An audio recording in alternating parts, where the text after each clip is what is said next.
Hello, welcome to question and answer time number 13. I'm Adam Neely. I'm here answering all of your questions about bass and music in general. So let's get started.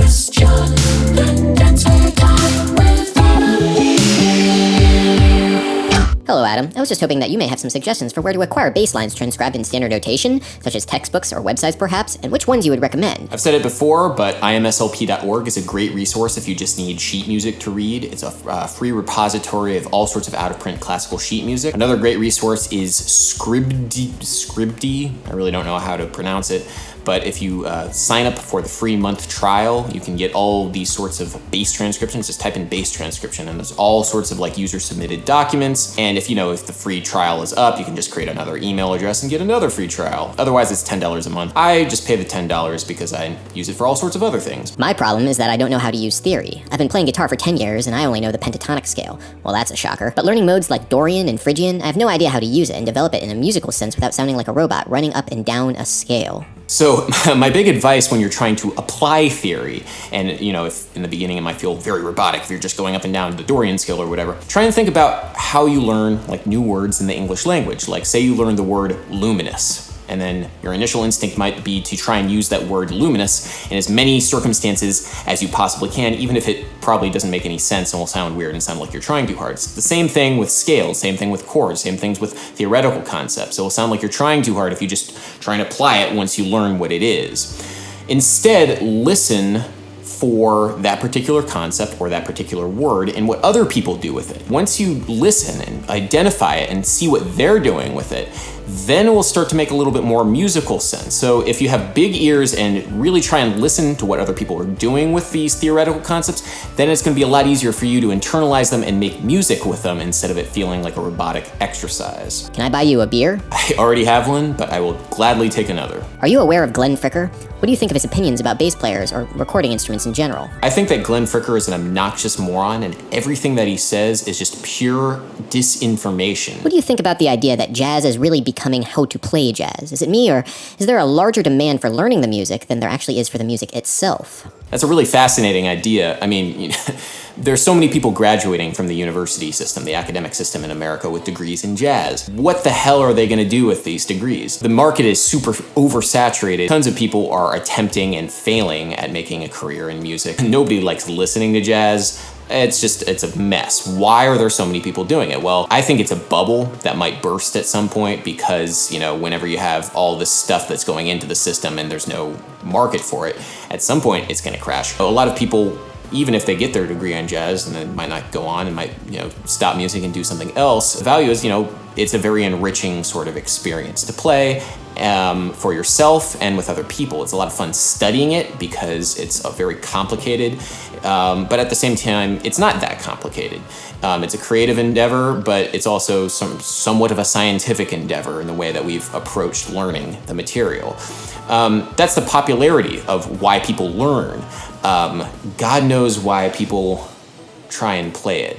I'm still trying to figure that out for myself because nobody wants to listen to it. Do you think animals like elephants or moles, which can hear way lower frequencies than us, might be able to have a almost rhythmic perception of sound? I'm glad you brought that up because actually my friend Michael Hazani mentioned in a Facebook post that certain whale species can hear down to 7 hertz, which means 7 times per second the waveform is vibrating, which roughly equals 16th notes at 100 beats per minute, I think was his math.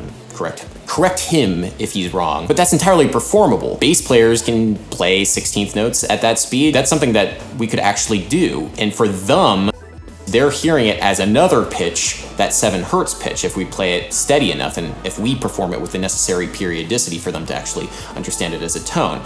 So that thought experiment of an alien species understanding rhythm as pitch is not actually quite as far-fetched as I sort of implied in that video. But I find that incredibly fascinating. Where the heck do you get these topics from? So cool. I click a lot of links on Wikipedia. Really good video, Adam, but I have a question. Do you think bass' primary role is to lock with the drums and not do melody? Because I kind of hate when someone says, you are the bass player. Just go with the drums and leave the melody to the guitar. So I used to think along those lines, but a couple things sort of changed. The first thing is that I started gigging. And then literally my job was to lock in with the drums and provide the foundation for other people, because if I didn't do my job, I wouldn't get asked back and get paid again. So I had to literally do that job case closed.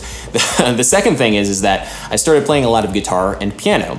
And the thing that I found is that guitar and piano can do things that bass can't do. It's sort of this Herculean effort a lot of the time to do sorts of all these melodic and chordal things on bass when it's just, you know, so much easier and sounds so much better on guitar and piano. So why not just do what I was doing on bass on those instruments, and it will just sound better. The thing about the constant desire to innovate, the constant desire to like charge forward and break the bass free from the shackles of whatever, it's most of the time it's coming from a place of ego. It's something that you're trying to prove to the world, but it's not, has nothing to do with the music around you. The second that you expand your viewpoint from the bass and then just expand your viewpoint to music in general, it's a much more freeing and rewarding experience. So I don't mean to discourage people from playing complicated, weird things on bass, because that's awesome, but always serve the music that you're trying to make. Never make it about you proving a point to the world. What are your thoughts about animals as leaders? As a guitarist, I love the technicality of their music. I like animals as leaders. I've already talked about them, but I like them, so I'm going to talk about them again. One thing that I really like about animals as leaders is Tosin's approach to writing harmonic material. It's very distinct and it's unique to Animals as Leaders, so that when you're listening to an Animals as Leaders progressive gent metal jam, it sounds like Animals as Leaders versus whatever other band. So yeah, dig them. Have you ever considered an all-fourths tuning on a guitar? I just recently picked it up.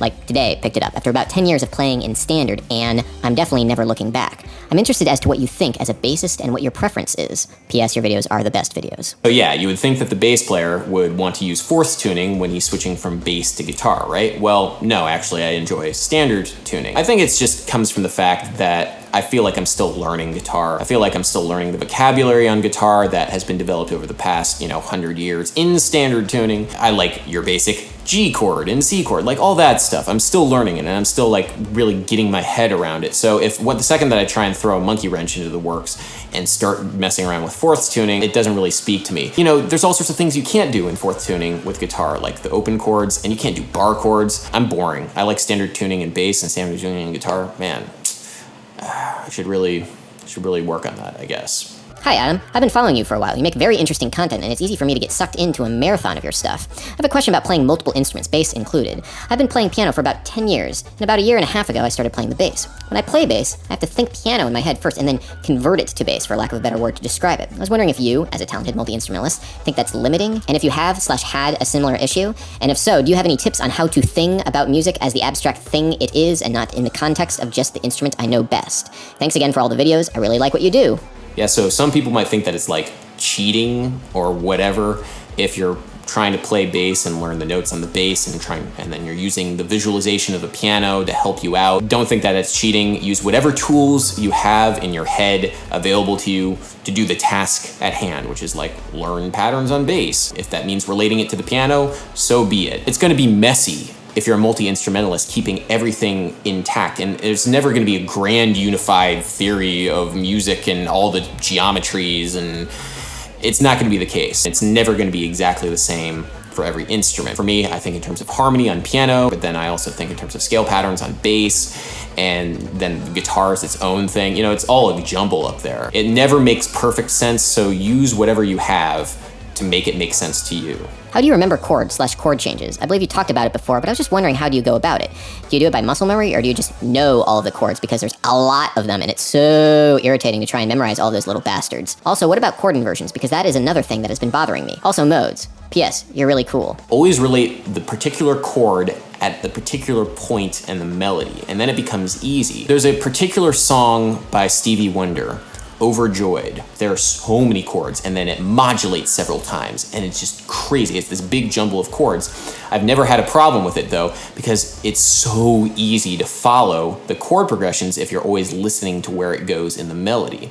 That's my big advice for whenever you're trying to memorize chord progressions. Think melody. Definitely similar, but Black Midi kind of arose independently. The problem that I have with his music is that it obviously lacks any sort of rhythm or coherent pitch and melody. That is no reason to be appalled by it. I definitely enjoy listening to it. I just don't think it falls into the category of music. Rather, the more general category of sound art. It does make sense to define it the way creative blah blah blah blah. I would not call music something this disorganized, which is fine. It's still an amazing creation. It's totally fine to hate the music of Connell and Ancro. Everybody has different tastes, and it can feel like very discordant and random and just too chaotic for you. But calling it disorganized feels just kind of ignorant, because Very clearly, Conlon Nancrow spent a lot of time meticulously crafting this music. Yes, it sounds chaotic, but man, was there a lot of thought put into it. The best way I can sort of describe this scenario is if you came across a blackboard filled with very complicated mathematical equations. You might be completely ignorant of what's on there, but at least we have the social conditioning to say, like, there's probably something up there. There probably is a lot of thought put into it. And like, maybe you can go up to it and have a mathematician friend explain what is going on, and you're like, oh, okay, that's really cool. I don't really understand it, but at least I get the point of it, and at least I understand there's some beautiful order to it all. Instead, it's kind of like you going up to the blackboard and saying, this is stupid, this is just meaningless garbage, without understanding any of it. Well, that's kind of like what I see this sort of comment. It's like, you watched the video, you saw me explain all this stuff about Conlon Nancrow, and then said that it was all disorganized. So I feel like you're kind of missing the point of the whole thing. There are many corrections that should have been made to this video before you posted it. We do not compete to see who can make the MIDI with the most notes. There is no competition in our works. But one competition we were known for in the past is whose system can process the most notes in the least amount of time. But other than that, very nice video. I found it pretty educational. Keep up the good work. First of all, sorry. I wouldn't say that there are many corrections, but thank you for making that correction. The video really wasn't so much about Black MIDI, but one thing I'd like to sort of mention that's so fascinating about it is that it's a naive art form, and I really mean that non-pejoratively. It's an art form that did not come from the academic tradition of like music theory and music whatever. It's people who literally just got technology and said, what can we do with this? And got excited and created some pretty crazy stuff. And the same sort of thing happened, I think, with the rap producers in the 80s who basically got their hands on sampling software and hardware and went crazy with it and created beautifully textured and layered rhythms and just orchestrationally very innovative stuff. But they were completely naive to, the music concrete or tape loop work of like Steve Reich or whatever. There's a big similarity between the two of them, but they weren't necessarily coming from the same lineage, or maybe they were, but they weren't aware of one another. So I think the same sort of thing happened with Black MIDI and Conlon Nancrow. How should a bass player react to gent, engage in the arms race and get a low F-sharp string, subvert expectations and play higher, suck it up and play in unison with the guitar? My initial inclination is to actually play the same notes in the same octave as the 8-string guitars. Now, the reason for this is because if you played it an octave lower and got, a 7-string or 6-string bass and then tuned with the F-sharp or then drop tuned that, it would sound amazing if you had the right equipment, and that's if you had the right equipment, but with progressive metal and gent music, you're dealing with very short staccato rhythms, and those super low notes just don't speak fast enough. They're really, really low, and the fundamentals are like lower than humans can actually hear, or maybe they're just at the cusp. So you're dealing with these notes that are just so low that when you're trying to play really fast and short and staccato, it's not gonna come out as anything. So I think with the right EQ, it will sound huge and will actually add a lot to what the low guitars are doing. So I would just suck it up and just like, screw it. I'm just gonna play my bass guitar the way I'm always gonna play my bass guitar, and it's gonna sound awesome because I'm gonna EQ it in a way that's gonna match these guitars and add to them rather than worry so much about my ego and drop down an octave from this, because it's just going to sound like a rubber band at a certain point. Is that the sound of laundry in the background? No, that was just the sound of my roommate practicing polyrhythms. Adam, are you doing any more live streams? I really enjoyed your last one. The last live stream was entirely an accident. I clicked the wrong button and I realized, oh crap, I'm live, I better do a live stream. Oh my God. It was a great success. I will announce when I'm doing it in the future. I'm very busy this summer, so I don't know exactly when I will have the time to do that, but hopefully soon, maybe within the next week or so stay tuned for that.